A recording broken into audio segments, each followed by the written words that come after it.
Challenge রাজনৈতিক দলগুলির সামনে।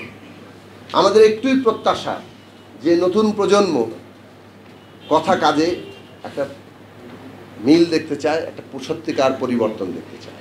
যে বাস্তবতার মুখোমুখি আমরা হচ্ছি, সেই বাস্তবতা যদি অতীত জ্ঞান দিয়ে আর মোকাবেলা না করা যায়, তখন নতুন বাস্তবতার জন্য নতুন জ্ঞান, নতুন চিন্তার প্রয়োজন হয়। সেই রকম একটা সন্ধিক্ষণে যারা দাঁড়িয়ে থাকে, সেই সমাজের মধ্যে যে উল্লম্ফন ঘটে, সেটা কিন্তু অনেক পুরনো সমাজকে ছাপিয়ে চলে যায়।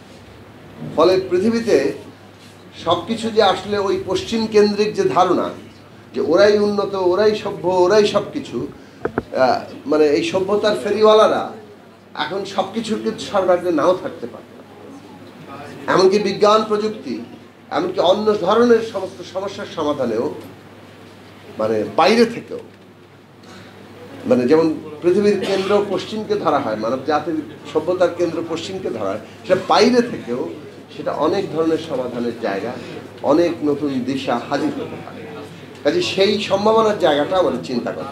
শিল্প কলকারখানা দরকার, কিন্তু শিল্প বর্জ্য কিংবা মেডিকেল বর্জ্য যে কথাটা তুমি তুললেন, সেগুলোর বিষয়ে অনেক নীতিমালা আছে, বাস্তবায়ন নেই। এখন এইটা জন্য একটা উপযোগী সরকার দরকার। এখন এইখানে নাগরিকদের একটা বড় ভূমিকার জায়গা আছে। নাগরিক যদি কনসার্ন না হয় যে তার পরিবেশ, প্রকৃতি, এই শিল্প বর্জ্য, এই মেডিকেল বর্জ্য তার জীবনকে কতটা ক্ষতিগ্রস্ত করছে, ততক্ষণ পর্যন্ত কিন্তু এই এজেন্ডা ইলেকশনে খুব গুরুত্বপূর্ণ হবে না। মানুষ ভোট দিতে থাকবে ট্র্যাডিশনালি, যার ফলে তখন বড় পার্টি মনে করবে আরে রাখেন ভাই এগুলো, আচ্ছা ঠিক আছে থাকবে এগুলো ম্যানিফেস্টোতে, কিন্তু একটু প্রায়োরিটি না। কিন্তু ওইটার উপর যদি ভোট নির্ভর করে, তখন বড় পার্টি ওটাকে প্রায়োরিটি করে। ফলে কম্পালশনের এই জায়গাটা কিন্তু খুব জরুরি জায়গা হচ্ছে। সমাজের মানুষ যদি সক্রিয় না হয়, এই সমাজের বিভিন্ন প্রতিষ্ঠান যদি এটাকে গুরুত্বপূর্ণ জায়গাতে আমরা না নিয়ে আসতে পারি,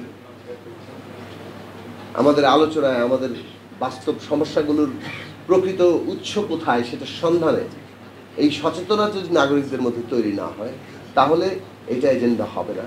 সবাই একটা পরিবেশের ছাড়পত্র দরকার হবে, নানান পয়সাপাতি দিয়ে ছাড়পত্রটা বের করে নিয়ে চলে আসবে। তো বাংলাদেশের পুরো রাষ্ট্র কাঠামোর মধ্যে এমনভাবে আইন কানুন ইত্যাদি করা হয়, কিন্তু কোনো আইন কানুনের কার্যকারিতা নেই। সেইটার জন্যই জুলাই অভ্যুত্থান হয়েছে।